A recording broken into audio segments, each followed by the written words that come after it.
Wave optics.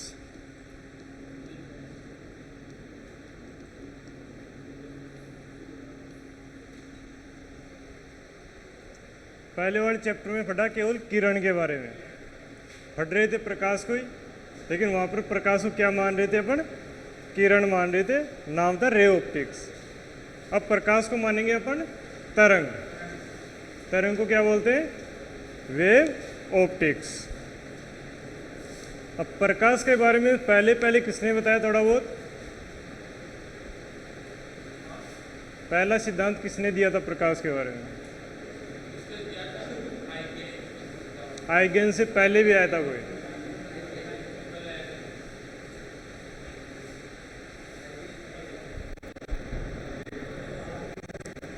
देखो प्रकाश क्या है? एक ऐसा फिनोमिना है, एक सिद्धांत से पूरा कंप्लीट नहीं कर सका इसको कोई भी। पहले लगभग आज से 350 साल पहले की बात है। कितने साल पहले की? 350 साल पहले की, मतलब लगभग 1675 के लगभग की बात है। न्यूटन ने बताया, इसने न्यूटन ने क्या माना कि प्रकाश एक कण है। क्या माना उसने? कण है। कण को माना उसने और बताया कि जैसे कण अपनी आंखों से टकराते हैं अपन को वस्तुएं दिखती है। अब प्रकाश को और क्या बताया भाई उस टाइम? जो उसको समझ में आया उसने बताया, लेकिन उससे भी उसने खूब सारी चीज़ें प्रूव की। जैसे उसने समझा दिया कि छाया कैसे बनती है, प्रतिबिंब का निर्माण कैसे होता है। मतलब प्रकाश को उसने सरल रेखा में माना, कण के रूप में जाता है, सरल रेखा के रूप में जाता है। ठीक है। फिर उसके बाद कौन आया? हाइगेन। लगभग इसके 3 साल बाद में आता है वो हाइगेन आता है। हाइगेन क्या मान रहा है? इसको तरंग मान रहा है। वो साफ साफ मना कर रहा है कि भाई साहब कण नहीं है, ये तो क्या है? तरंग है। अब तरंग भी 2 प्रकार की होती है। तो पास वाले साइंटिस्ट ने पूछा भाई तरंग है तो कौन सी तरंग है, ये बता हमको। तो वो बोल दिया उसने कि अनुदैर्घ्य तरंग है। कौन सी तरंग है? अनुदैर्घ्य।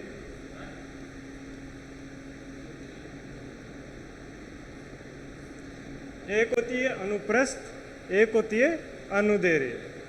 अब अनुदैर्घ्य तरंग है तो बोल रहे कि माध्यम की आवश्यकता होगी।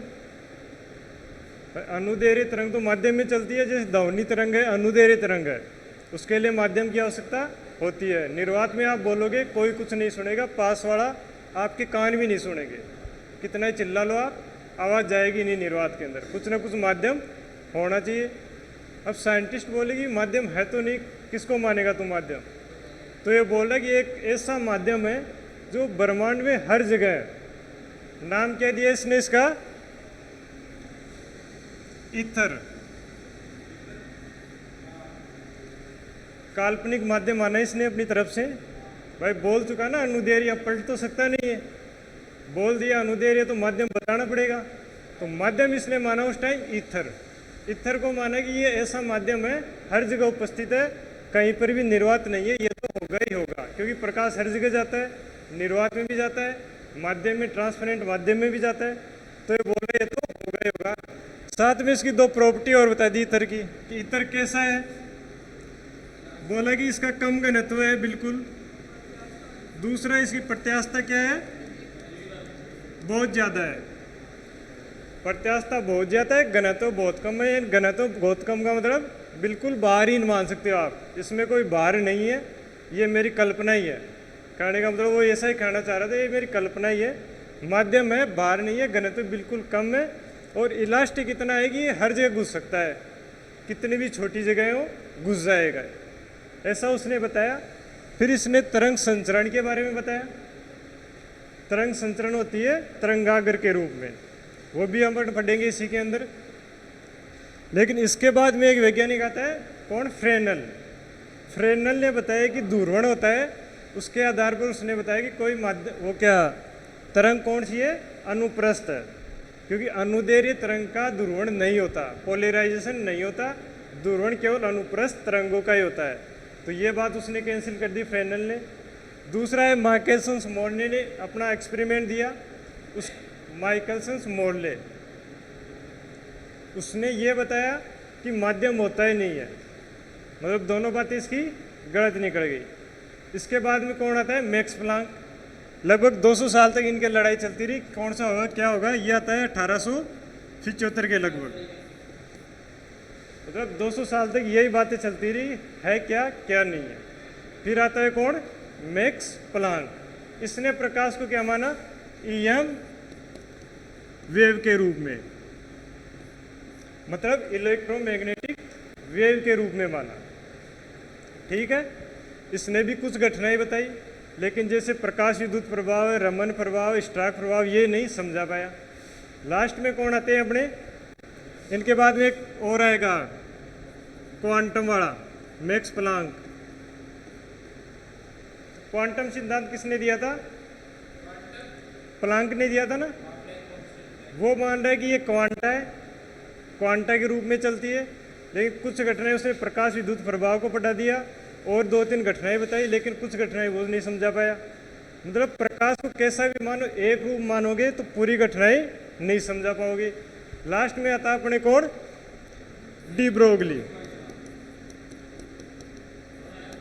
डी ब्रोगली ये भी ताज़ा आया था, लगभग 1900 के बाद में आया था, लगभग 101 साल हुए। ये बोल रहा है बंदा कि आप सब लड़ना झगड़ना बंद करो, प्रकाश दोनों तरंगों के रूप में पाया जाता है। दोनों तरंगों मतलब कण प्रकृति भी होती है इसकी और तरंग प्रकृति भी होती है। आपको जिससे सोल्व करना हो, जो लग रहा है वो लगाओ और सोल्व करो। मतलब प्रकाश की प्रकृति कैसी है? द्वैत प्रकृति है। ये कण के रूप में भी होता है और तरंग के रूप में भी होता है। ये घटनाएं आई, इन घटनाओं को अपन इस चैप्टर में क्या करेंगे? पढ़ेंगे। पहले वाले चैप्टर में अपने क्या क्या पढ़ा था? परावर्तन पढ़ा था, अपवर्तन पढ़ा था। मेनली 2 ही घटनाएं पढ़ी थी। दर्पण के कारण पढ़ा था, लेंस के कारण पढ़ा था। पढ़ा क्या था? परावर्तन और अपवर्तन। इसमें क्या पढ़ेंगे? व्यतिकरण पढ़ेंगे, विवर्तन पढ़ेंगे। व्यतिकरण, विवर्तन, दूरवर्ण, इंटरफेरेंस, और क्या होता है? पोलराइजेशन, और क्या होता है?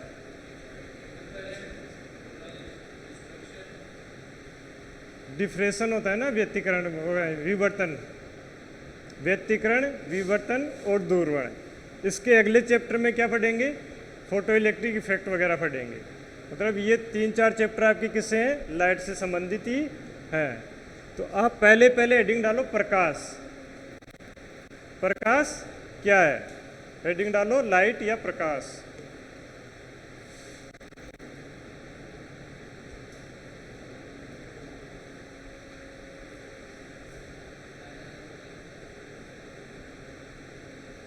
लिखो, ऐसा प्रकाशिक क्षेत्र, ऐसा प्रकाशिक क्षेत्र नहीं लिखना, ऐसा प्रकाशिक, एक मिनट, विद्युत चुंबकीय तरंगों के रूप में लिखना है इसको। प्रकाश की परिभाषा वापस काटो, वो सूक्ष्मदर्शी की लिखा दिया मैंने। हेडिंग डाली क्या थी? प्रकाश की। परिभाषा लिखो, विद्युत चुंबकीय क्षेत्र का, विद्युत चुंबकीय क्षेत्र का, विद्युत चुंबकीय क्षेत्र के स्पेक्ट्रम का वह भाग, विद्युत चुंबकीय क्षेत्र के स्पेक्ट्रम का वह भाग जिसे हम आंखों से देख सकते हैं, आंखों से देख सकते हैं, प्रकाश कहलाता है। मतलब ये बोल रहा है, ये केवल क्या है? इलेक्ट्रोमैग्नेटिक स्पेक्ट्रम है। इलेक्ट्रोमैग्नेटिक स्पेक्ट्रम कहाँ से स्टार्ट होता है? इसकी तरंग दैर्घ्य कुछ किलोमीटर से जाके माइक्रोमीटर या एंगस्ट्रॉम पर जाके ख़त्म होती है। अलग अलग तरंग दैर्घ्य के लिए अलग अलग होती है। सबसे ज़्यादा तरंग दैर्घ्य रेडियो वेव्स की होती है, वो भी क्या है? ईएम वेव्स है। और जो अपन देख रहे हैं ये भी क्या है? ईएम वेव्स है। केवल फर्क कितना है? तरंग दैर्घ्य का। जो अपन देख रहे हैं वो कौन सी तरंग आती है? विजिबल। इसकी क्या आती है? 3000 लगभग 800 एमस्ट्रॉम से कहाँ तक जाती है? 7800 एमस्ट्रॉम तक। तो है तो विद्युत चुंबकीय स्पेक्ट्रम का भाग ही। तरंग दैर्घ्य इसकी फिक्स है, जो अपन देख रहे हैं 3800 से 7800 एमस्ट्रॉम तक। सबसे ज़्यादा तरंग दैर्घ्य किसकी होती है? रेडियो वेव्स की कितनी होती है उसकी, कुछ किलोमीटर से स्टार्ट होती है और 0.3 मीटर तक होती है। सबसे ऊपर कौन सा आता है, रेडियो वेव्स, फिर आता है माइक्रोवेव्स, फिर क्या आता है इंफ्रारेड, फिर विजिबल, अल्ट्रावायलेट, फिर कौन सा होता है गामा रेज, एक्सरेज, और फिर कौन सा होता है एक्सरेज पहले आएगा, फिर गामा आता है, फिर कॉस्मिक आता है। ये हाँ, इसमें लैम्बडा का मान किधर घटता है, इधर घटता हुआ होता है। और अपन देख रहे हैं किसमें, विजिबल में, यानी अपन लाइट को देखते हैं वो केवल कौन सा होता है, विजिबल स्पेक्ट्रम होता है, 3800 से 7800 तक होता है, ठीक है ना। इधर वाला इंफ्रारेड, इधर वाला अल्ट्रावायलेट। जो आपके रिमोट आता है ना उसमें कौन सी वेव्स आती है, इंफ्रारेड आती है। उसको आप देख सकते हो, आंखों से नहीं देख सकते, आप कैमरे से ज़रूर देख सकते हो उसको। आप अपने मोबाइल का कैमरा चालू करना और उसके आप बटन दबाना नीचे लेके, तो आपको कैमरे में एक लाइट सी दिखेगी, लाइट ब्लिंक करती हुई दिखेगी। कैमरा उसको कैप्चर कर रहा है, आंखों से आप नहीं देख पाओगे, लेकिन जब आप रिमोट को कैमरे में देखोगे ना, मोबाइल कैमरे में, तो आपको कुछ ब्लिंक करता हुआ दिखेगा। जैसे बटन दबाओगे वहाँ पर डब्बा दिखाई देगा, चमकीला डब्बा, समझ गए। अगर आपको चेक करना हो कि सेल खराब है या वो खराब है तो आप चेक कर सकते हो उसमें। भाई सेल चेंज करके देखना फिर भी नहीं चल रहा तो इसका मतलब रिमोट ही खराब हो गया। क्या उल्टा हो सकता है, कैसे? नहीं, सेल अगर खराब हो गई तो सेल नहीं डालते वो चल जाएगा। अगर सेल नहीं खराब होगी तो नया सेल डालोगे तो भी नहीं चलेगा। तो पता लग गया ना, या तो सेल ही खराब थी या रिमोट ही खराब है, ठीक है। अब लिखो, हेडिंग डालो प्रकाश के गुण। वो तो फिर आपकी मूर्खता है। उसमें डायरेक्ट इंडिकेशन लिखा होता है, इधर प्लस वाला करना, इधर माइनस वाला करना। ये सेल डालने का सांचा होता है ना, उसके नीचे लिखा होता है। नहीं झुकेगी, दोनों ही उल्टे डालोगे तो। वो डीसी करंट दे रहा है सेल, तो वहाँ पर आप सर्किट पूरा उल्टा करें तो कैसे चलेगा। एसी में तो चलो कैसे भी जोड़ दो, घूम फिर के आ जाएगी करंट। प्रकाश के गुण मतलब प्रकाश कैसा होता है, क्या होता है, इसके क्या क्या गुणधर्म होते हैं वो पढ़ेंगे पहले। देखो प्रकाश, बताओ प्रकाश अनुदैर्घ्य होता है या अनुप्रस्थ होता है? अनुदैर्घ्य होता क्या है, अनुप्रस्थ होता क्या है, ये पूछ रहे हो ना। दो वेव्स होती है, ठीक है। अगर इस वेव्स के जो कण के कंपन है ना,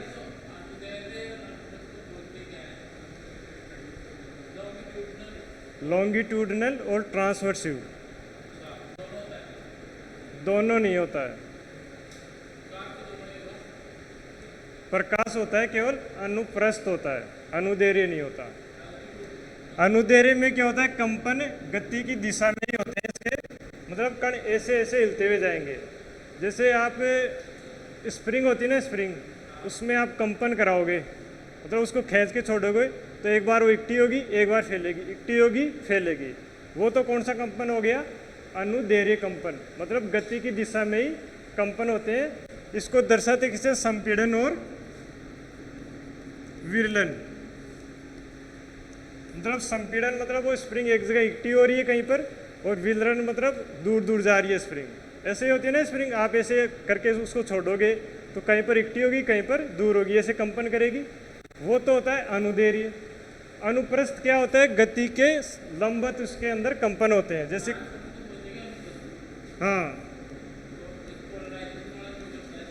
हाँ, ये पोलराइजेशन वाला करता है ना। इसी से पता लगा था कि प्रकाश की प्रकृति, पोलराइजेशन से पता लगा था कि प्रकाश की प्रकृति क्या होती है, अनुप्रस्थ होती है। क्योंकि अनुदैर्घ्य का तो पोलराइजेशन होगा ही नहीं, वो जैसी जाएगी वैसे निकल जाएगी। और इसका क्या है, एक तल वाले खत्म हो जाएंगे, एक तल वाले बचेंगे, ठीक है।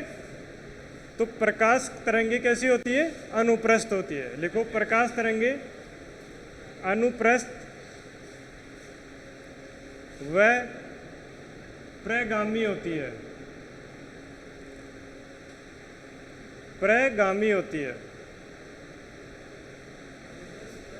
अनुप्रस्थ वह प्रगामी होती है। यहां पर भी दो चीजें होती है, एक तो होती है प्रगामी तरंग और एक होती है अप्रगामी तरंग। ठीक है,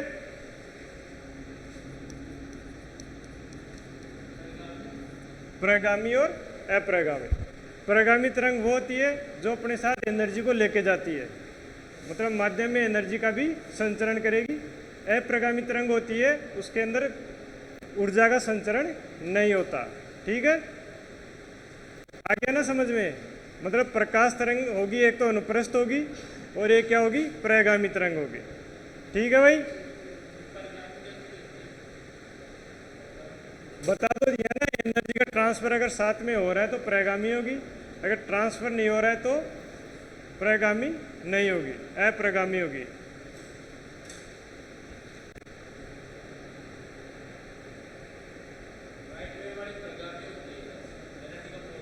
प्रगामी का इंग्लिश पूछ रहा है क्या तुम?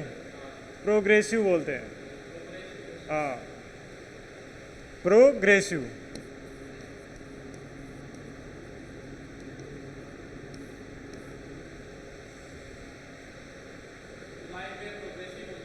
हाँ, लाइट वेव एक तो अनुप्रस्थ होगी एक प्रगामी होगी, दोनों ही होगी, है ना। आगे लिखो, इसमें दूसरा पॉइंट लिखो,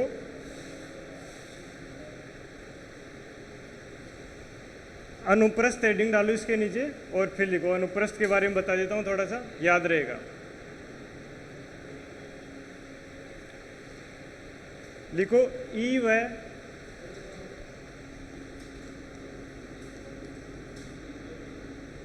बी, ई व बी के कंपन तल, ई व बी के कंपन तल तरंग संचरण के, हाँ, वाइब्रेशन प्लेन तरंग संचरण के लंबवत होते हैं। ये वाली आ गई ना, तरंग जा रही है इधर, कंपन हो रहे हैं इसके लंबवत। ये तो हो गया, क्या हो गया, अनुप्रस्थ की परिभाषा। तरंग संचरण के लंबवत होते हैं। दूसरा लिखो प्रगामी की परिभाषा।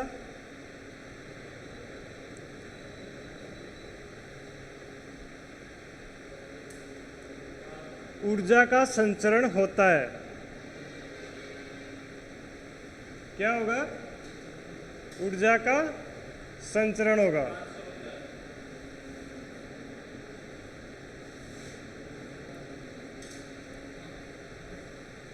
दोनों चीजें क्लियर होगी, अनुप्रस्थ और प्रगामी। अब इसकी दूसरी प्रॉपर्टी लिखो,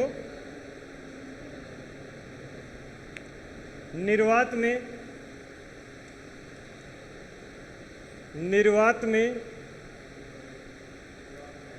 प्रकाश का वेग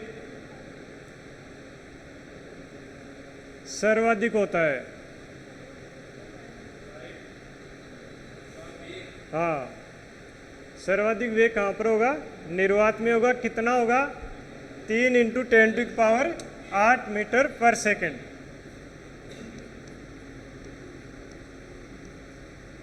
कोष्टक में लिख लो इसको। ये क्या होगी? लाइट की स्पीड वैक्यूम के अंदर।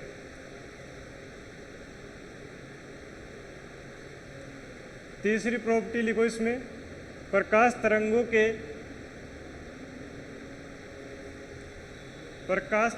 के संचरण के लिए, प्रकाश तरंगों के संचरण के लिए माध्यम की आवश्यकता नहीं होती। जबकि हाइगेन क्या बोल रहा था? होती है। उसने तो नामकरण भी कर दिया था, ईथर बता दिया था उसने।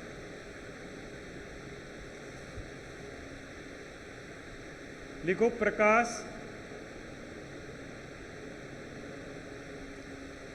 परावर्तन, अपवर्तन, विवर्तन, व्यतिकरण विवर्तन, व्यतिकरण, प्रकाश विद्युत प्रभाव, प्रकाश विद्युत प्रभाव, फोटो इलेक्ट्रिक इफेक्ट, रमन प्रभाव, रमन, हाँ रमन रमन, रमन प्रभाव, कोप्टन प्रभाव, कोप्टन,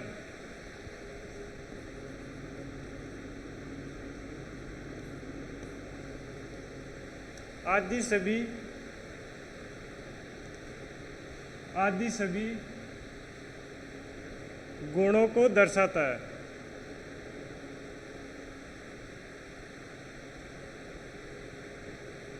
आदि सभी गुणों को दर्शाता है। आगे लिखो, प्रकाश की प्रकृति के सिद्धांत, हेडिंग डालनी है, प्रकाश की प्रकृति के सिद्धांत।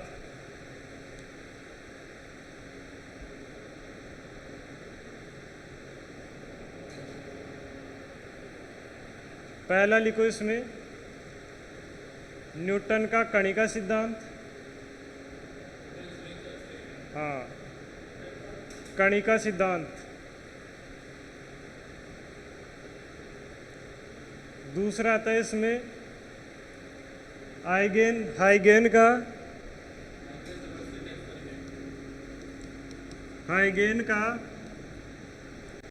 तरंग सिद्धांत।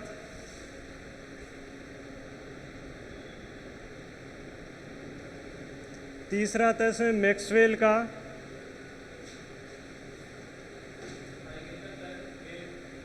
Wave theory of हाइगेन। तीसरा लिखो मैक्सवेल का विद्युत चुंबकीय सिद्धांत, मैक्सवेल का विद्युत चुंबकीय सिद्धांत। आगे लिखो इसमें प्लांक का क्वांटम सिद्धांत, quantum Planck.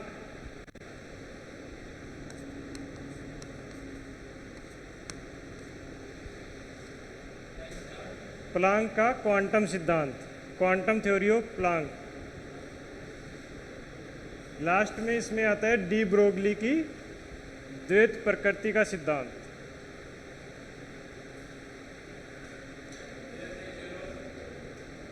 Dual nature of de Broglie.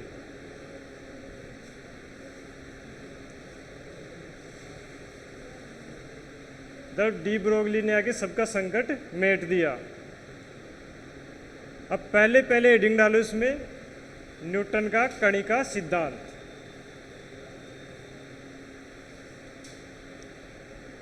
क्या बताया था भाई न्यूटन ने?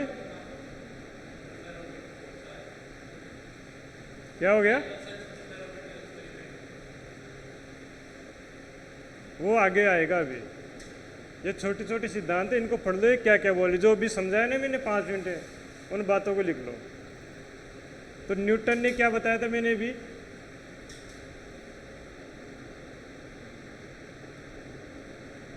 लिखो न्यूटन के अनुसार प्रकाश कणिकाओं के रूप में गमन करता है।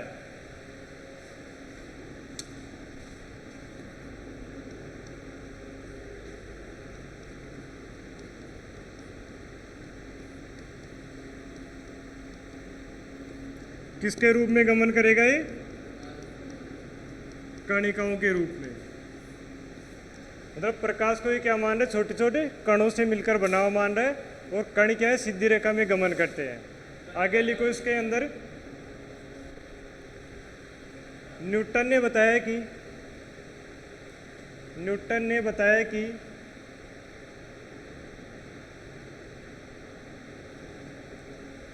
श्वेत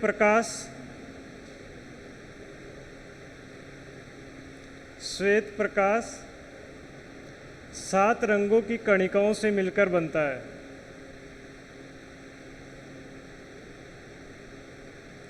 7 रंगों की कणिकाओं से मिलकर बनता है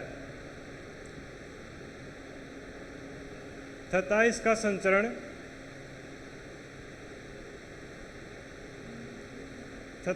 संचरण सरल रेखा में होता है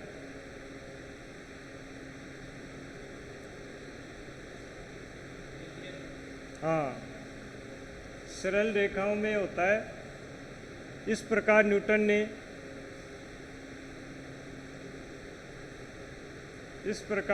ने कणिका सिद्धांत से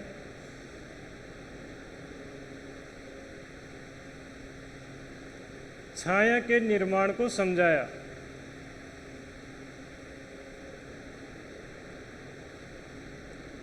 छाया के निर्माण को समझाया। दूसरा था इसमें हाइगेन का तरंग सिद्धांत।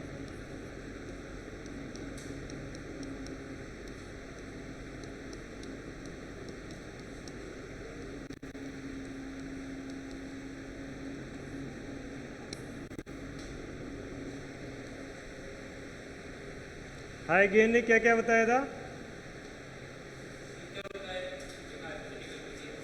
हाइपोथेटिकल मीडियम के बारे में बताया, उसका नाम दिया ईथर।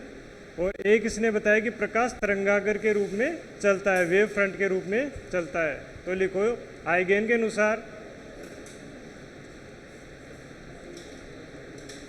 के अनुसार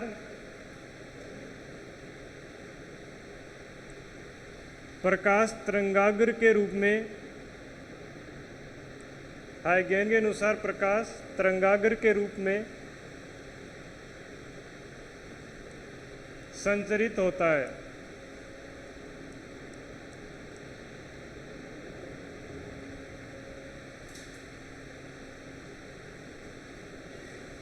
आगे लिखना, हाइगेन ने बताया कि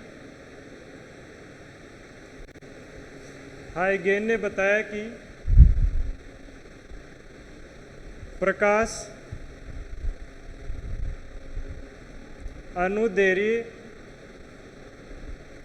अनुदैर्घ्य तरंगों के रूप में होता है, हाँ, लॉन्गिट्यूडनल।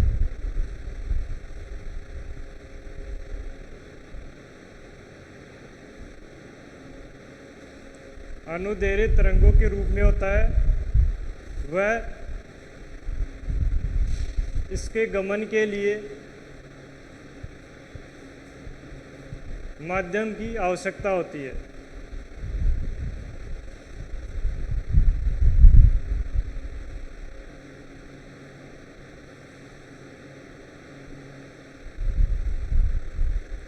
हाइगेन ने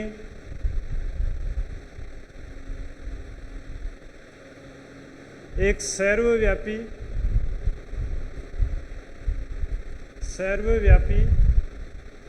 काल्पनिक माध्यम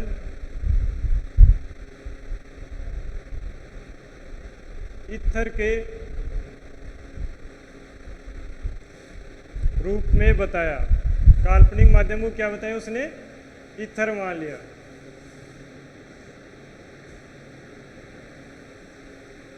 लिखो, ईथर क्या मतलब, इसमें से लिखना ईथर कम घनत्व व अधिक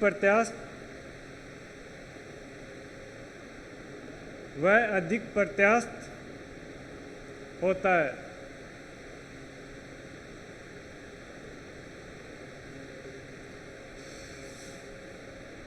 पैराग्राफ चेंज करने के लिखना, फ्रेनल ने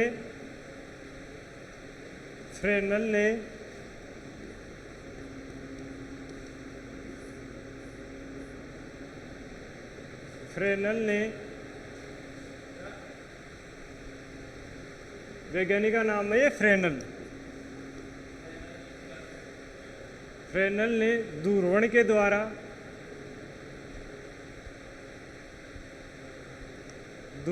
द्वारा पोलराइजेशन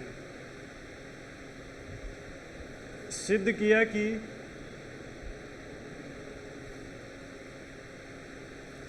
प्रकाश तरंगे अनुप्रस्थ होती है।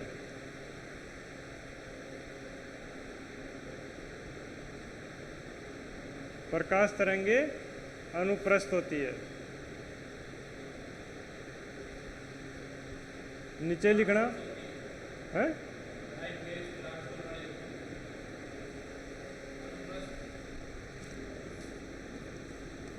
ये वाली तो होती है लॉन्गिट्यूडनल, अनुप्रस्थ होती है ये तो, और अनुदैर्घ्य होती है ट्रांसवर्सिव। अनुदैर्घ्य को क्या बोलोगे? अनुदैर्घ्य को बोलेंगे ट्रांसवर्सिव, अनुप्रस्थ को बोलेंगे लॉन्गिट्यूडनल। लिख ले ऊपर, ऊपर लिख ले। अनुदैर्घ्य को बोलेंगे ट्रांसवर्सिव और अनुप्रस्थ को बोलेंगे लॉन्गिट्यूडनल। लिखो माइकलसन्स मोर्ले, माइकलसन्स मोर्ले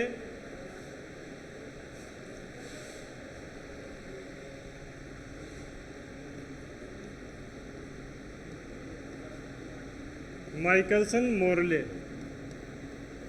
ये भी एक साइंटिस्ट था, ने प्रयोग द्वारा सिद्ध किया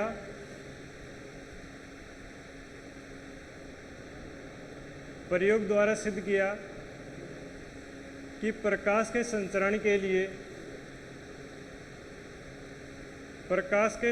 के लिए माध्यम की आवश्यकता नहीं होती।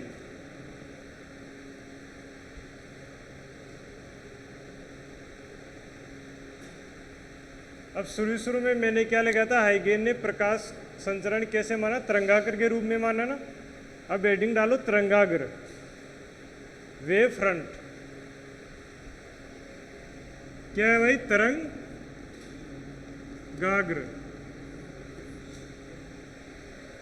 Wave front. लिखो सम्मान कला,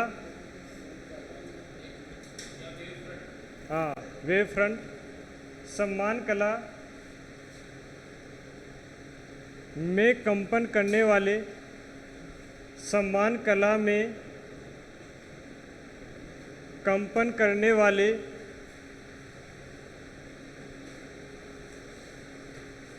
कणों के बिंदुपथ को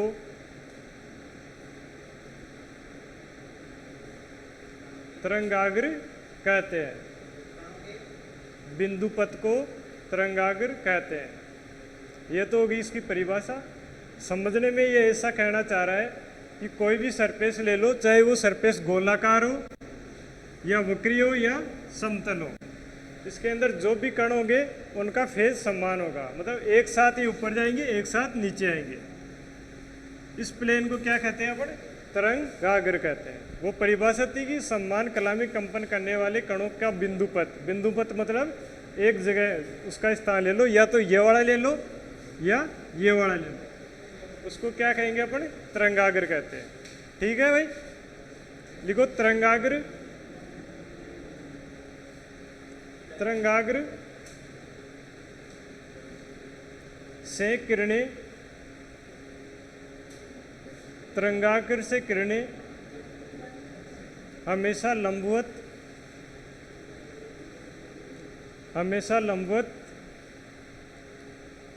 बाहर निकलती है या अंदर प्रवेश करती है।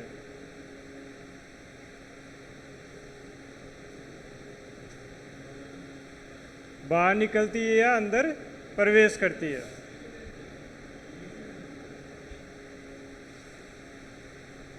आगे लिखो तरंगाग्र के प्रकार। 3 होते हैं, बिल्कुल।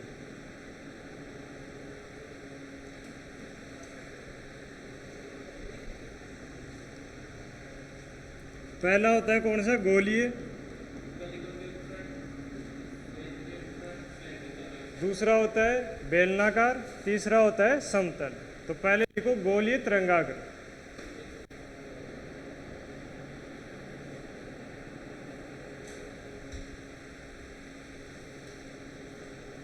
लिखो किसी बिंदु स्रोत के कारण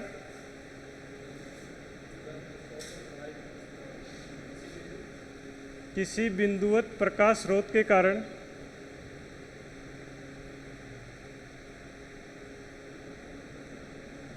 उत्पन्न होने वाला तरंगाग्र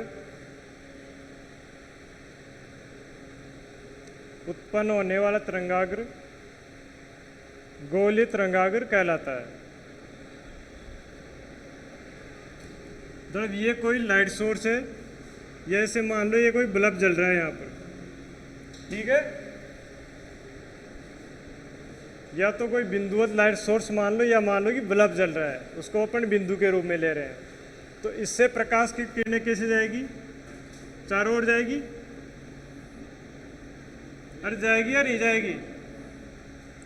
तो यहाँ पर मैं माना इस पॉइंट पे सभी बिंदुओं को देखता हूँ तो समान कलामी होंगे, इस पॉइंट पर देखता हूँ तो समान कलामी होंगे, ठीक है भाई। अब इसकी तीव्रता का मान कैसे घटेगा, कैसे बढ़ेगा? अंदर वाले में ज़्यादा, बाहर वाले में कम, कम होता हुआ जाएगा। तो इसका रिलेशन क्या आता है? आई समानुपाती क्या होता है? एरिया के बराबर होता है। तो मैं लिख सकता हूँ आई समानुपाती 1/r²। ठीक है भाई। अगर मैं यहाँ पर तीव्रता निकालूँ, दूसरी तीव्रता यहाँ पर निकालूँ, तो ज़्यादा कहाँ पर मिलेगी? नीचे वाले पे, क्योंकि जैसे जैसे आर का मान बढ़ रहा है तीव्रता का मान कम होता जा रहा है। दूसरा आता है इसमें आयाम। आयाम कैसे वेरी करेगा? हाँ, एम्पलीट्यूड 1/r के समानुपाती होगा। लिख लो, ये डायग्राम बना लो। अगर मैं यहाँ पर I1 लेता हूँ और यहाँ पर लेता हूँ I2, तो मैं लिख सकता हूँ कि I2 इज लेस देन क्या होगी? I1 होगी।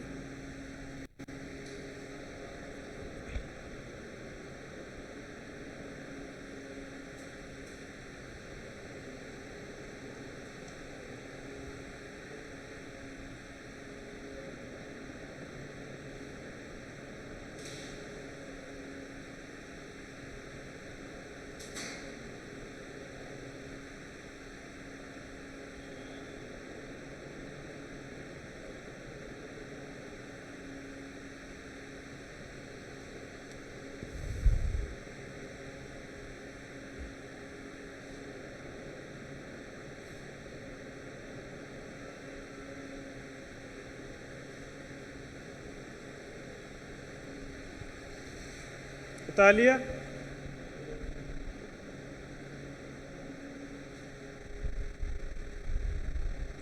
दूसरा लिखो बेलनाकार तरंगाग्र,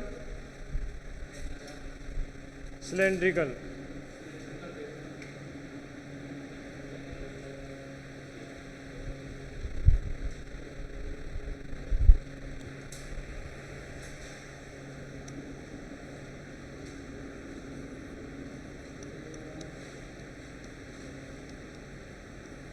कौन सा आ गया? सिलेंड्रिकल। इसमें लिखो किसी रेखीय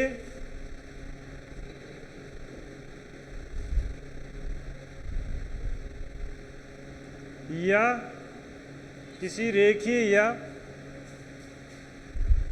छड़ रोड प्रकाश स्रोत के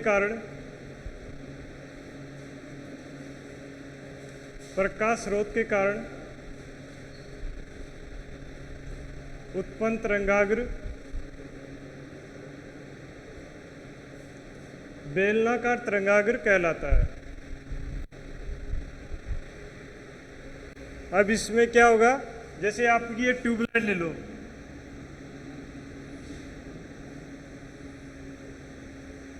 ठीक है भाई।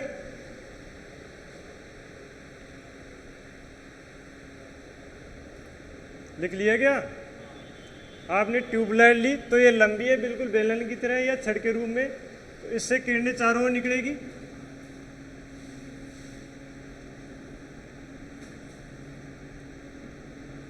तो मानो मैं यहाँ पर ले रहा हूँ पहले तीव्रता, दूसरी ले रहा हूँ मैं यहाँ पर I2 और यहाँ पर ले रहा हूँ मैं I1। तो I2 इज लेस देन हमेशा I1 से होगा, I1 का मान ज़्यादा होगा, I2 का मान कम होगा।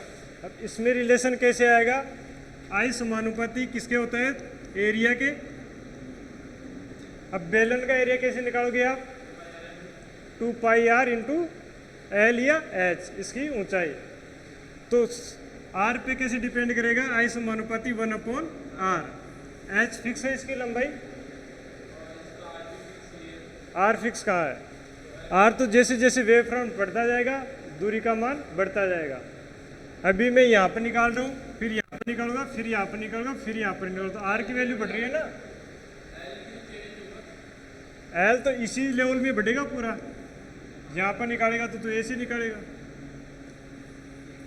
एल तो फिक्स है ना, फिर भी एल ले रहे हैं अपन सोर्स की, समझ गया। आर ले रहे हैं वेव फ्रंट की, जहाँ पर अपन तरंगाकर को कंसीडर कर रहे हैं वहाँ का ले रहे हैं आर। तो कैसे डिपेंड करेगा इस पर, आई समानुपाती 1/r। दूसरा आयाम कैसे करेगा, 1/√r के। उतार लो दोनों को,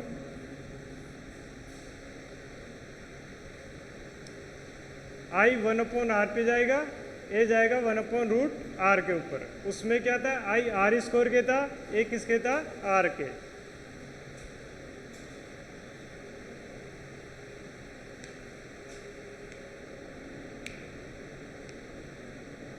उतार लिया।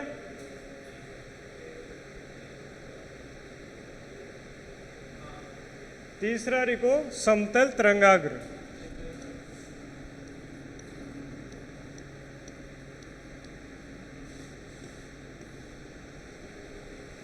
समतल तरंगाग्र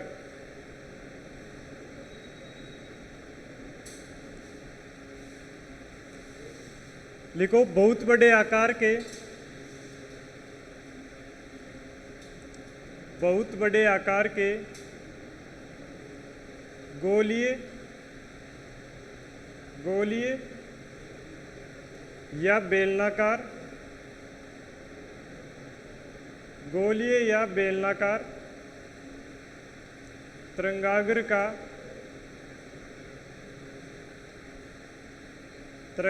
का छोटा भाग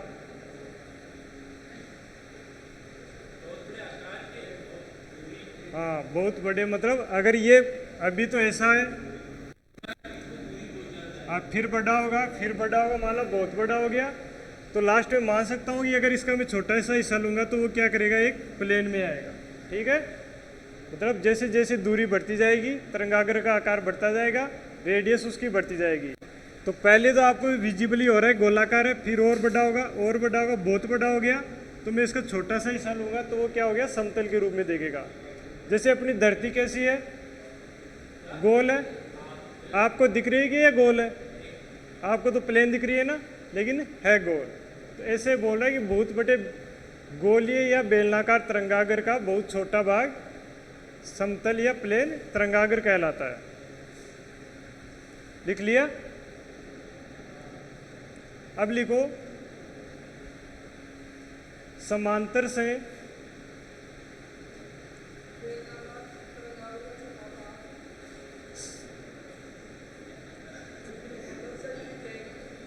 क्या लिख लिया तूने,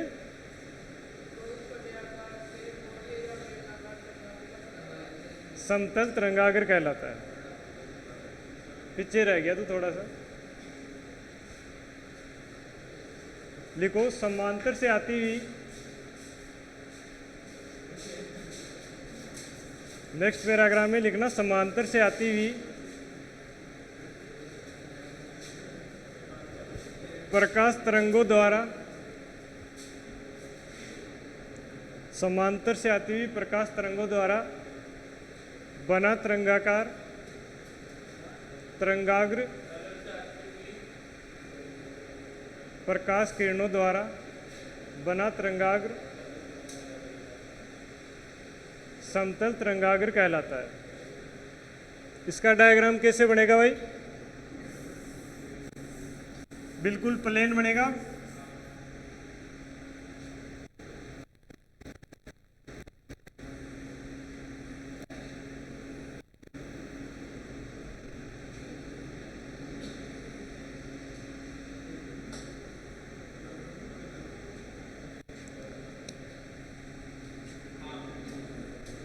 किरण आई,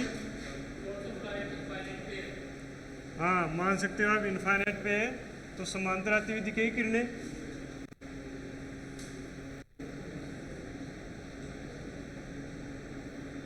बना लो डायग्राम। क्या होगी?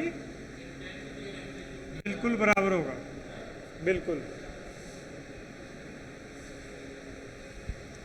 यहाँ पर आई का मान किस पे डिपेंड करेगा? आर की पावर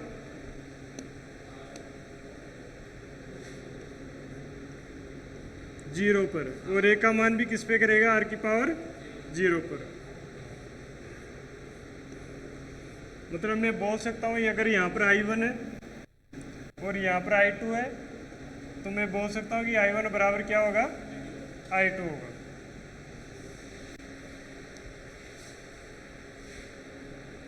I1 बराबर क्या होगा? I2 होगा।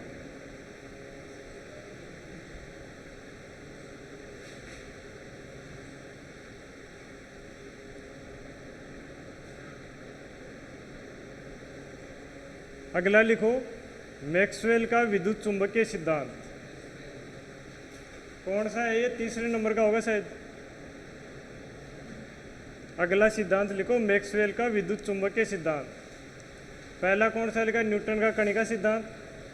दूसरा आइगेन वाला लिखा। अब तीसरा लिखो किसका? मैक्सवेल का।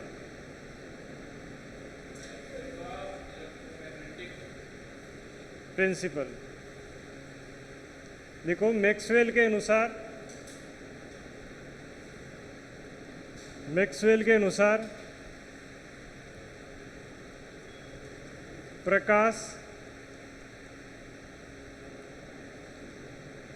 विद्युत चुंबकीय तरंगों के रूप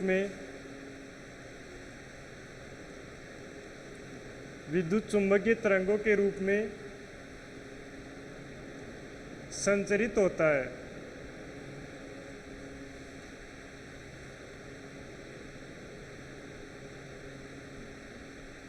मतलब इलेक्ट्रोमैग्नेटिक वेव्स के रूप में होगा। इसमें ई भी होगा और बी भी होगा। अब इसने डायग्राम द्वारा बताया कैसे होता है। डायग्राम देखो,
बना लो भाई, साथ साथ डायग्राम को बना लो।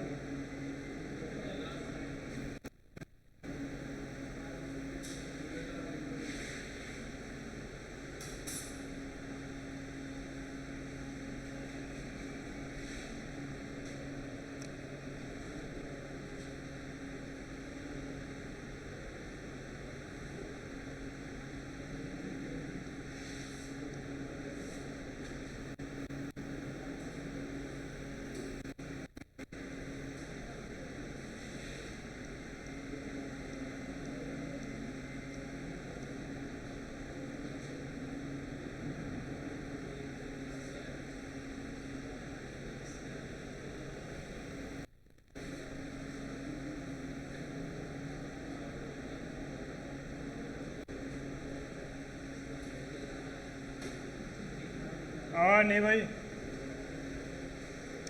ये बोल रहा है कि तरंग अक्ष दिशा में जा रही है, तो एक इसका ई वाला कंपोनेंट होगा, एक होगा बी वाला कंपोनेंट। मैं अगर इसको ई वाला कंपोनेंट मान रहा हूँ, तो ये कौन सा होगा? बी वाला। फिर ये बी वाला आगे ऊपर आ जाएगा, ई वाला नीचे चला जाएगा। तो ये कौन सा हो जाएगा? बी वाला, ई वाला, और बी वाला, ई बी ई। अब ई वाला कौन सी डायरेक्शन में है यहाँ पर, ई वाला कंपोनेंट कौन सी डायरेक्शन में है यहाँ पर, वाई की डायरेक्शन में है, और ये वाला कौन सा है, जेड की डायरेक्शन में है। मतलब तीनों एक दूसरे के लंबवत है। तरंग संचरण की दिशा ई और बी तीनों एक दूसरे क्या होंगे, लंबवत होंगे।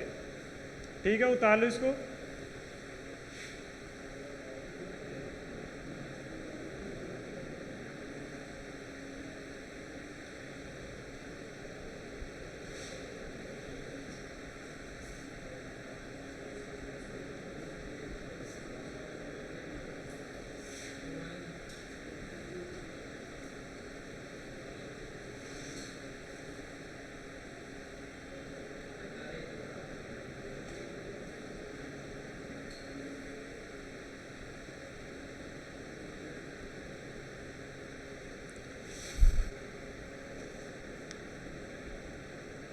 थोड़ा सा जल्दी करो।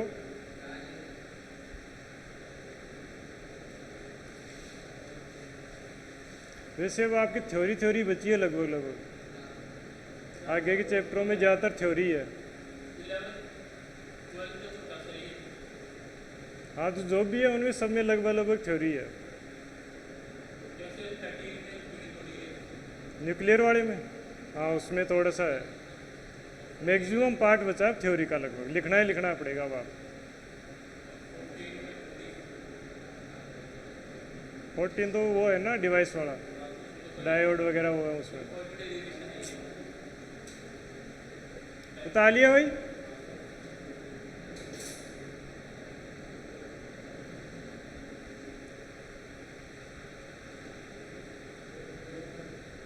लिखो, इसमें आगे लिखो, विद्युत चुंबकीय तरंगों में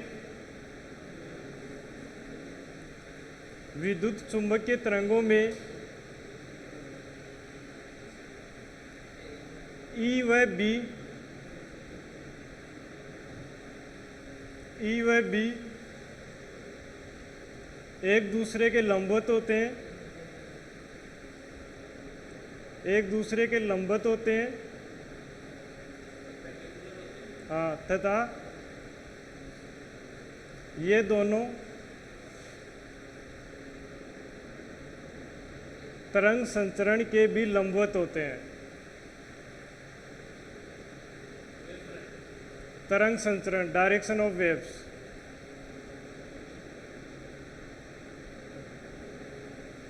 मतलब ये बोल रहा है अगर तरंग ऐसे जा रही है सामने, तो एक ई वाला इधर होगा, एक बी वाला ऊपर की तरफ होगा, तो ये इसके लंबवत है, और ये दोनों आपस में लंबवत किसके हैं, मेरे चलने की दिशा के। समझ गए? कैंसिल नहीं करेंगे। कैसे करेंगे कैंसिल? परपेंडिकुलर कैंसिल थोड़ी करते हैं, वो तो एक दूसरे के समांतर हो बिल्कुल, और फिनोमिना दोनों अलग है, एक ई है एक बी है। अब दूरवाणी में क्या करते हैं, इनको एक तल में ले आते हैं, ठीक है, ऐसे माध्यम से गुजारते हैं, इनके हाथ पांव को काट देता है और एक तल में ले आता है, मतलब वो अधूरित प्रकाश कहलाता है। इसी से पता लगाता है कि प्रकाश की प्रकृति कैसी है, अनुप्रस्थ है, अनुदैर्घ्य नहीं है। अब लिखो, प्रकाश संचरण की दिशा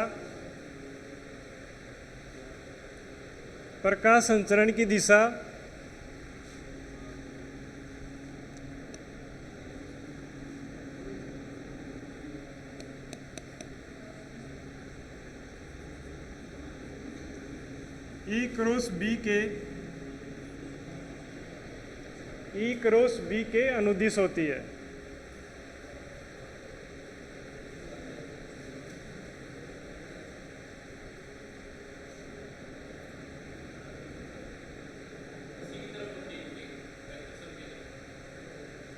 तो ई क्रॉस बी, अगर ये आई में जे है तो इनका क्रॉस प्रोडक्ट करेगा, जो वेक्टर आएगा उसकी अनुदिश होगी। ठीक है ना, क्रॉस प्रोडक्ट करना है। अगर एक ई दे दे एक बी दे दे और वो पूछ लेगी प्रकाश की दिशा में गति कर रही है, तो उनका क्रॉस प्रोडक्ट करवाना, जो फाइनल में यूनिट वेक्टर आए उसकी अनुदिश होगी। ठीक है भाई, आगे लिखो, विद्युत चुंबकीय तरंगों की ऊर्जा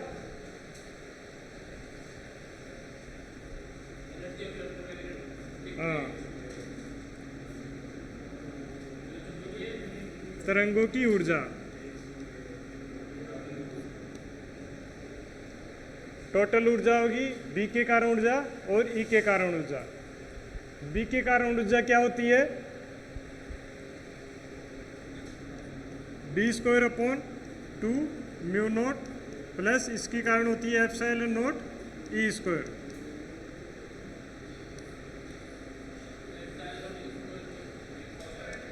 ये तो इलेक्ट्रिक फील्ड के कारण होगी। हाँ, ऊर्जा ही तो है ना। ये वाली तो है इलेक्ट्रिक फील्ड के कारण। ऊपर में सीधा लिख देता हूँ ई बी प्लस ई ई। ये वाली तो इलेक्ट्रिक फील्ड के कारण है, ये वाली मैग्नेटिक फील्ड के कारण है। समझ गए? तो दोनों की परिणामी ऊर्जा इन दोनों का योग हो जाएगा।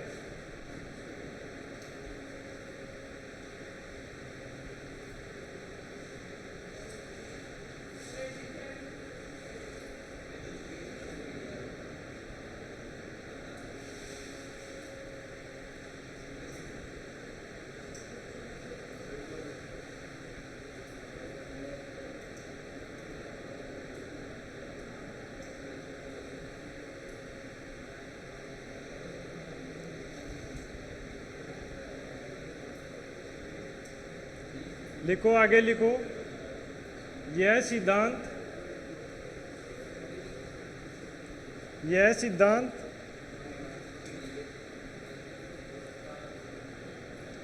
परावर्तन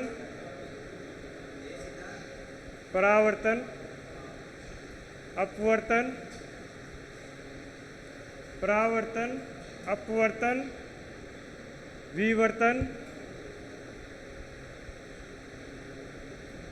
व्यतिकरण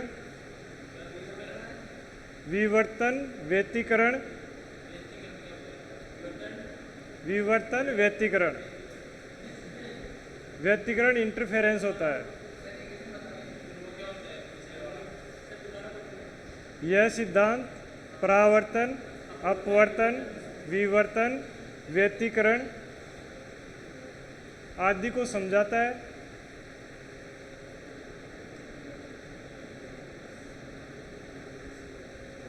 जबकि प्रकाश विद्युत प्रभाव,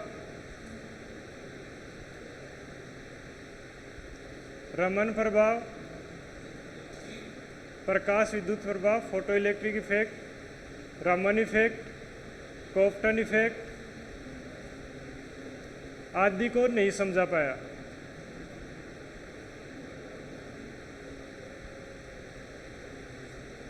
आदि को नहीं समझा पाया। समझाने वाले में दूरवण वो लिख लेना, वो रह गया होगा शायद। दूरवण को भी ये समझाया था इसने।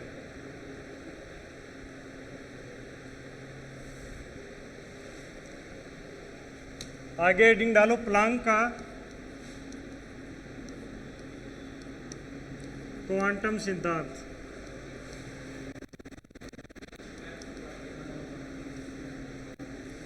Quantum theory of Planck, max Planck या प्लांक।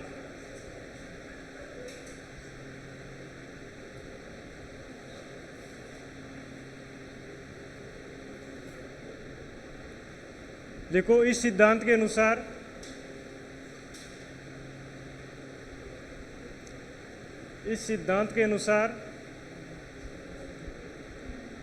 प्रकाश का संचरण, प्रकाश का संचरण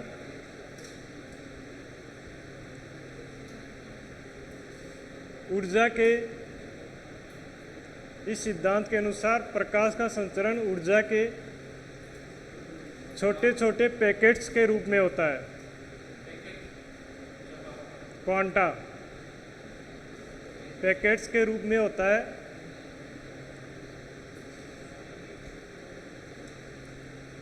जिसे क्वांटा या फोटोन कहते हैं। फोटोन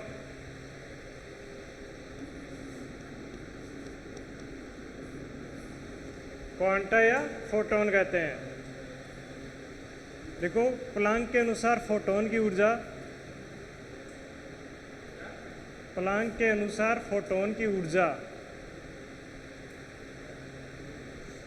क्या होती है?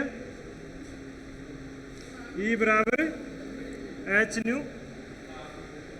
न्यू क्या है यहाँ पर, फ्रीक्वेंसी।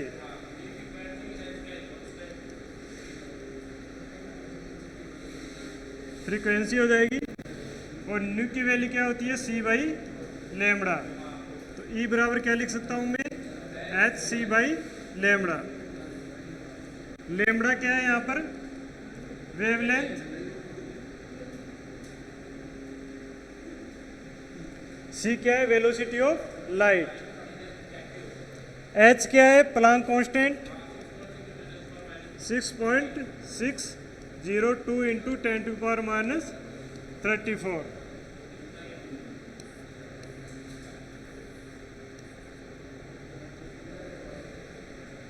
उतार लो। हाँ, फोटोन की ऊर्जा ई बराबर एच न्यू, प्लांक के अनुसार फोटोन की ऊर्जा ई बराबर एच न्यू। आगे लिखो एच सी बाई लेमड़ा, क्योंकि न्यू की वैल्यू क्या है, सी बाई लेमड़ा।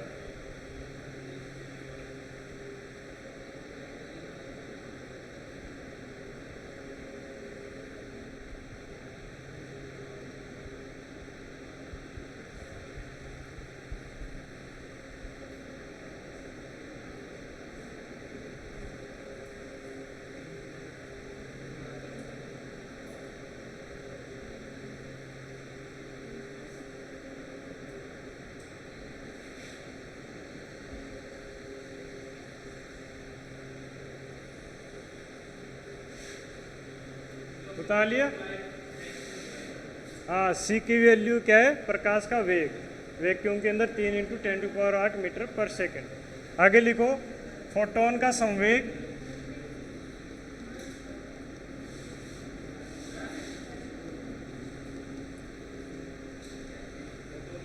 संवेग ई बराबर क्या है बताया इसने, एच सी बाई लेमड़ा।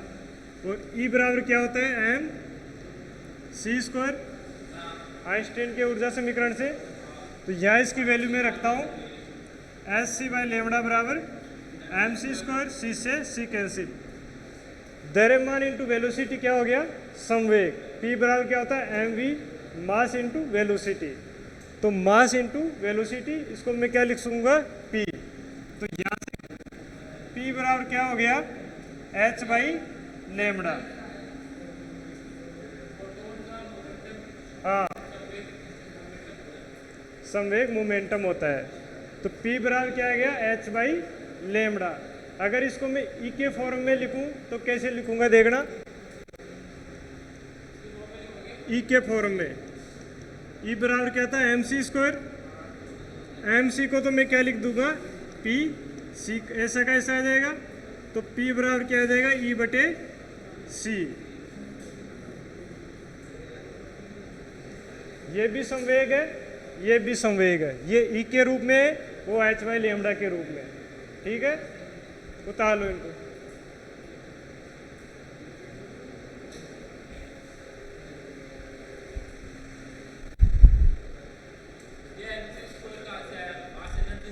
ई बराबर एम सी स्क्वायर, आइंस्टाइन का नहीं आता है मास एनर्जी रिलेशन।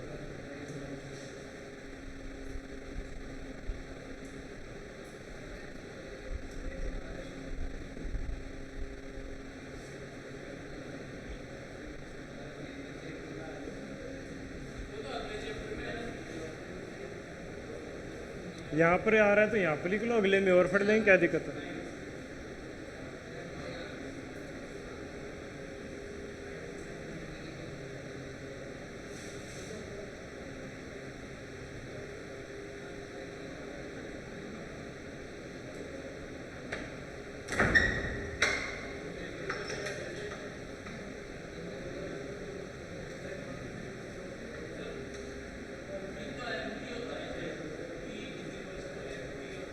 हाँ, P बराबर क्या होता है, एम वी होता है।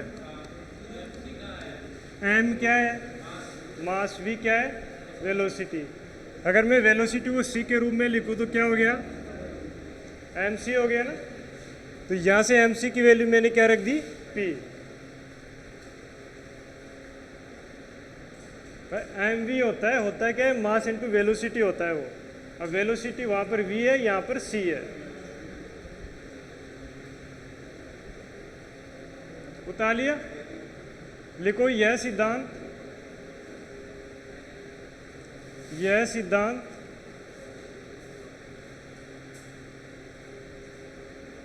प्रकाश विद्युत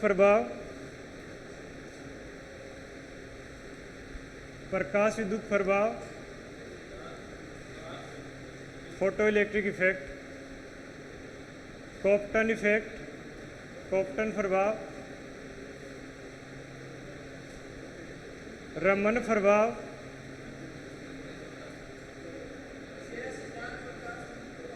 कॉप्टन प्रभाव, रमन प्रभाव को समझाता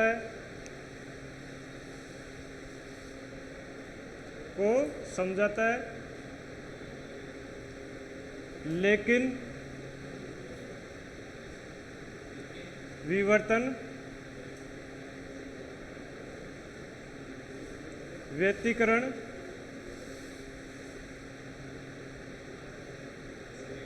और दूरवर्ण को नहीं समझा पाया। दूरवर्ण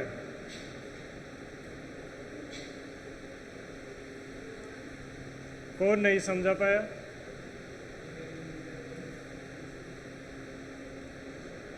मतलब कोई भी सिद्धांत पूरे प्रभाव को नहीं समझा रहा। अब आते हैं अपने डे ब्रोगली साहब। देखो डी ब्रोगली का द्वैत सिद्धांत।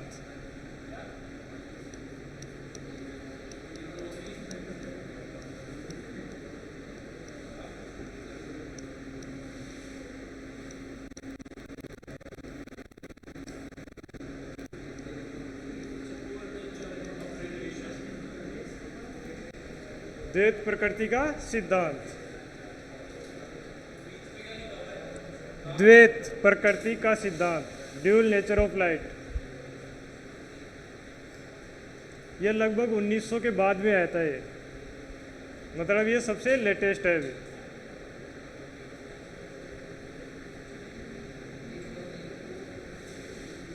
लिखो इसमें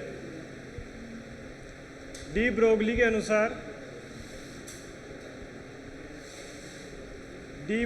अनुसार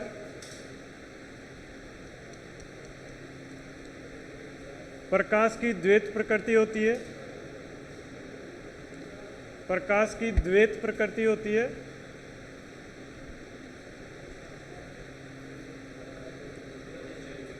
अर्थात वह तरंग प्रकृति के साथ साथ कणीय प्रकृति भी दर्शाता है। हाँ, wave nature and particle nature.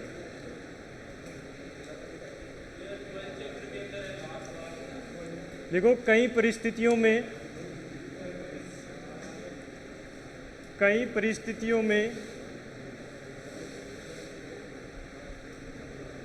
प्रकाश तरंग की तरह व्यवहार करेगा। कई परिस्थितियों में न कि नहीं, कई परिस्थितियों में प्रकाश तरंग की तरह व्यवहार करेगा और कहीं पर कण की तरह व्यवहार करेगा।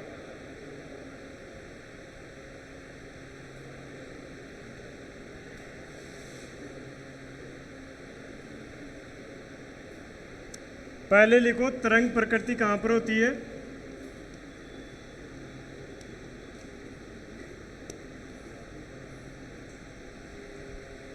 तरंग प्रकृति में लिखना, हाँ, परावर्तन, हाँ, परावर्तन, अपवर्तन, व्यतिकरण, परावर्तन, अपवर्तन, व्यतिकरण, विवर्तन और दूरवर्ण। इनको किसे समझा सकते हैं? तरंग प्रकृति से। और दूरवर्ण,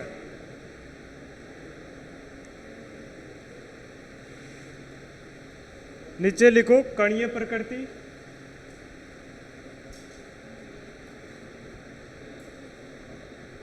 कणीय प्रकृति में लिखो परावर्तन,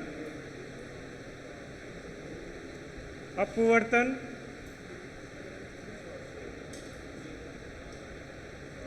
परावर्तन, अपवर्तन, प्रकाश विद्युत प्रभाव,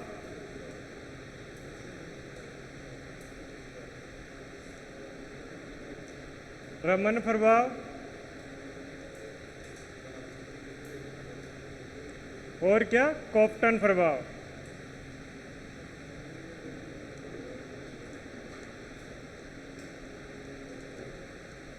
ठीक है, सारे सिद्धांत आ गए, तरंग प्रकृति से समझा दिए, फिर जो नहीं समझे वो कण प्रकृति समझा दिए। इस तरह क्या मान ली प्रकाश की द्वैत प्रकृति, मतलब प्रकाश कहाँ पर तो कण के लिए व्यवहार करेगा और कहीं पर तरंग की तरह व्यवहार करेगा। ठीक है, अब इसका एक दो न्यूमेरिकल देख लो। क्या कॉप्टन इफेक्ट आगे आएगा आपके, शायद आपके नहीं है कॉप्टन, आपके फोटो इलेक्ट्रिक ही है ना। हाँ, कॉप्टन बीएससी में जाता है, फिर फोटो इलेक्ट्रिक भी आता है बीएससी में, कॉप्टन भी आता है, रमन, और वो एक और आता है इसमें स्टार्क प्रभाव, स्टार्क, हाँ, जर्मन इफेक्ट, वो सब बीएससी में चलते हैं सारे। आपके भी थोड़ा बहुत दे रखा होगा। हाँ, लिखो न्यूमेरिकल लिखो इसका एक दो।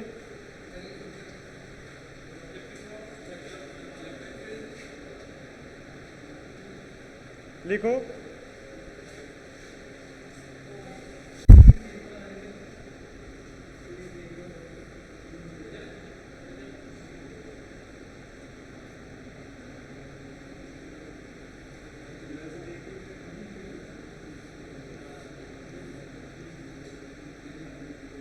ये क्या है भाई, एक तरंगाग्र है, गोलीय तरंगाग्र है। ये किसी परावर्तक सतह पर गिर रहा है, तो अब बताना है इसको परावर्तक के बाद इसकी कंडीशन कैसी होगी। मतलब ये डायग्राम बनाओ, ये डायग्राम बनाओ आप एक बार।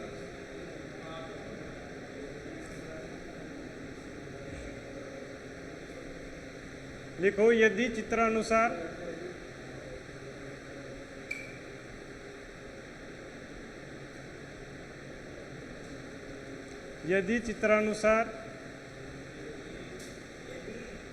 चित्रानुसार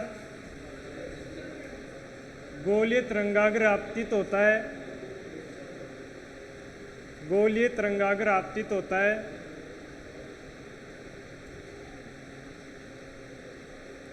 तो परावर्तित तरंगाग्र होगा,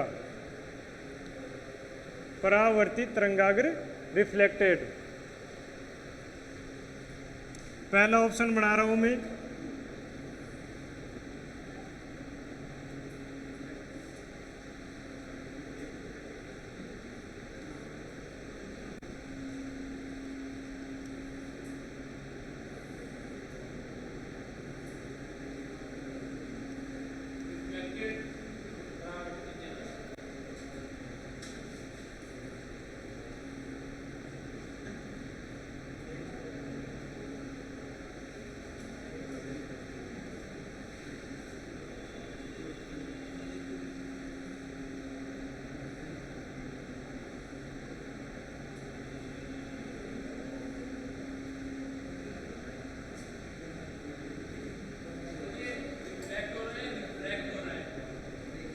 रिफ्लेक्ट बोल रहा हूं मैं, परावर्तित।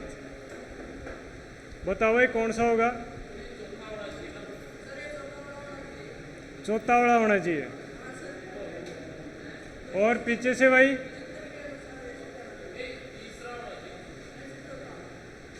कौन सा होगा? अपवर्तित तरंगाग्र ये, तो परावर्तित कौन सा होगा? आगे से तीसरा वाला।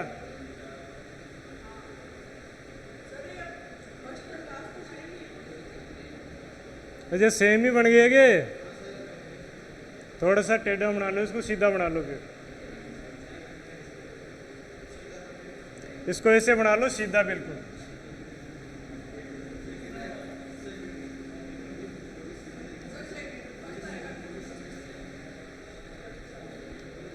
पहले वाले चैप्टर में अपने पढ़ा था आपतन परावर्तन।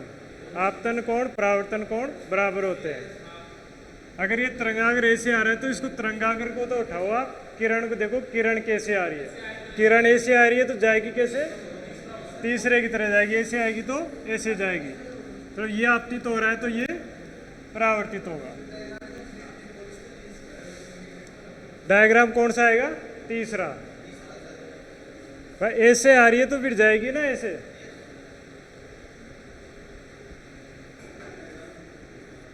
डायग्राम क्या था, कैसे नहीं कंप्लीट, यहां पर पॉलिश नहीं की तो मैं क्वेश्चन में चिल्ला चिल्ला कर क्यों बोल रहा हूं।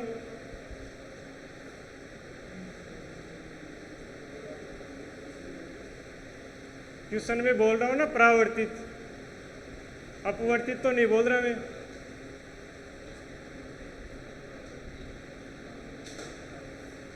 मतलब पहले वाले चैप्टर से रिलेट करके करना है इसको, ठीक है। दूसरा न्यूमेरिकल करो, ऐसा ही है। इसमें बता रखा है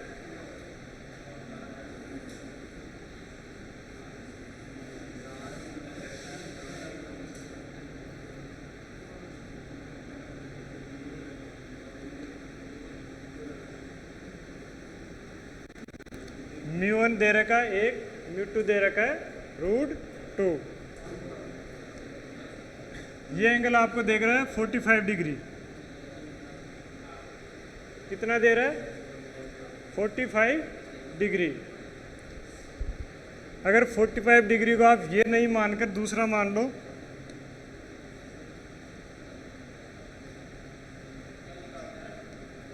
अब विलंब से देख लो 45 डिग्री, ठीक है भाई। क्वेश्चन उतारो और लिखो अपवर्तित तरंगाग्र होगा, रिफ्रैक्टेड। हाँ,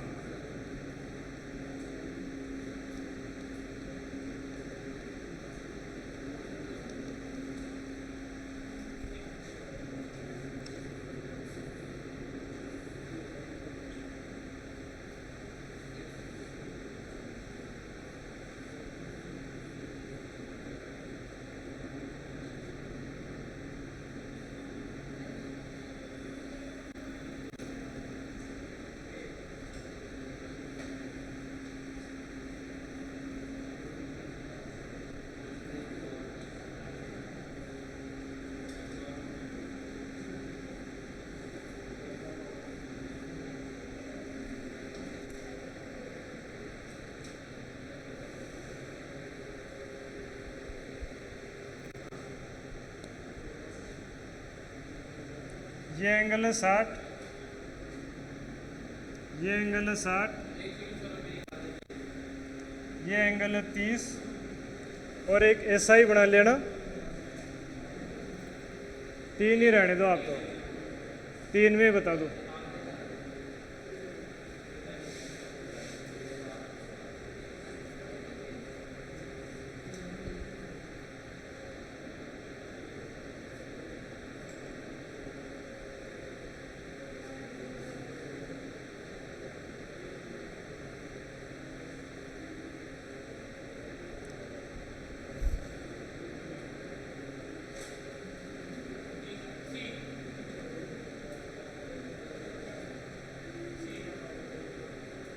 और किसके आ रहा है, सी। तेरे भी आ गया, कैसे आया।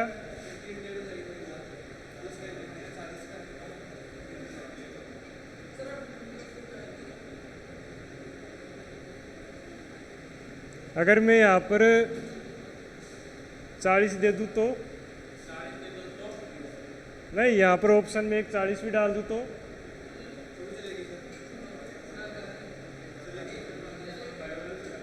अगर इस ऑप्शन से, ये तो हो रहा है ऑप्शन से डायरेक्ट, हाँ पता है आ गए। लेकिन इसमें अगर ऑप्शन नहीं लगाओ, वैसे देखो तो क्या होता है, sine I upon sine R बराबर क्या होता है, μ2 बटे μ1, ये आएगा ना। तो साइन आई दे रखा है आपको, साइन आर निकालना है, μ2 की वैल्यू रखनी है √2, μ1 की वैल्यू रखनी है 1। सोल्व करना है, जो आंसर आएगा वो टिक लगा लेना। ठीक है, साइन आई का जो एंगल आएगा वो एंगल देख लेना इसमें कौन सा बन रहा है। ठीक है भाई, अगर अलग आ रहा है तो वो चौथे ऑप्शन में लिखे आप कर लेना सही। मेरे हिसाब से तो शायद ये आएगा सोल्व करने पर।